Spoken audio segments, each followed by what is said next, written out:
Florida man who was found partially eaten by an alligator was surprisingly not victim of a gator attack. The gator was merely taking advantage of an unusually lucky meal set out on a swampy platter before him. Fortunately for the hungry gator, Florida man, 45-year-old Michael Glenn Ford II, died of a methamphetamine overdose near the gator's home canal in Polk County, near Fort Meade, Florida.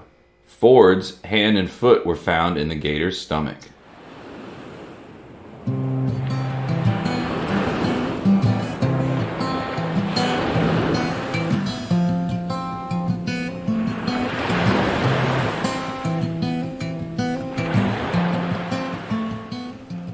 Thanks for tuning in to Feared and Forgotten in Florida.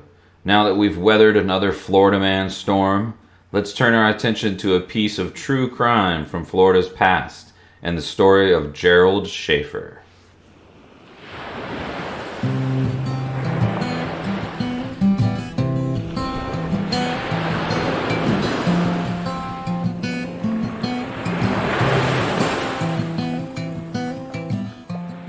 A prison cell stabbing in December 1995 brought the life of convicted serial murderer Gerald Schaefer to a violent and, as such, fitting end. Gerald John Schaefer was imprisoned in 1973 following a series of murders he committed while working as a Martin County Sheriff's deputy. Although he boasted to killing more than 30 young women and girls, despite frequently appealing his convictions, Schaefer was convicted only of 2 murders: the murders of Susan Place, age 17, and Georgia Jessup, 16. Schaefer's deviant predilections began in his teens when he became obsessed with women's underwear and spying on neighborhood women. He also eventually admitted to cross-dressing and zoo sadism in his youth as well, although he contends the former to be merely a means of avoiding the draft. Originally, he wanted to become a teacher or a priest, but settled on law enforcement and became a patrolman in 1971. On September 27, 1972, Schaefer abducted, tortured, and murdered Susan Place and Georgia Jessup before burying them in Oak Hammock Park in Port St. Lucie, Florida. Place and Jessup's mutilated and decomposing corpses were discovered 6 months later in April of 1973.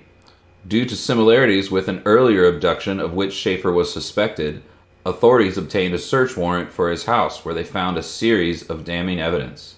Police found lurid stories authored by Schaefer describing the rape, torture, and murder of women in his bedroom, in addition to personal possessions belonging to at least 8 women who had gone missing over the recent past few years. The personal objects included jewelry, diaries, and even teeth in one instance. Place's purse was among the items found as well.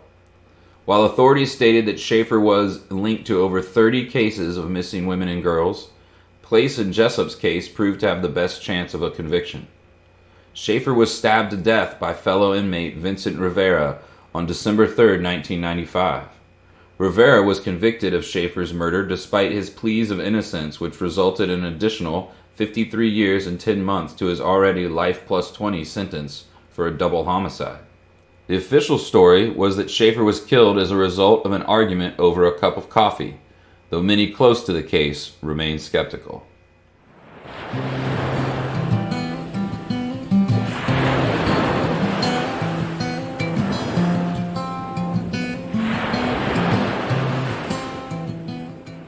Thanks again for listening to Feared and Forgotten in Florida.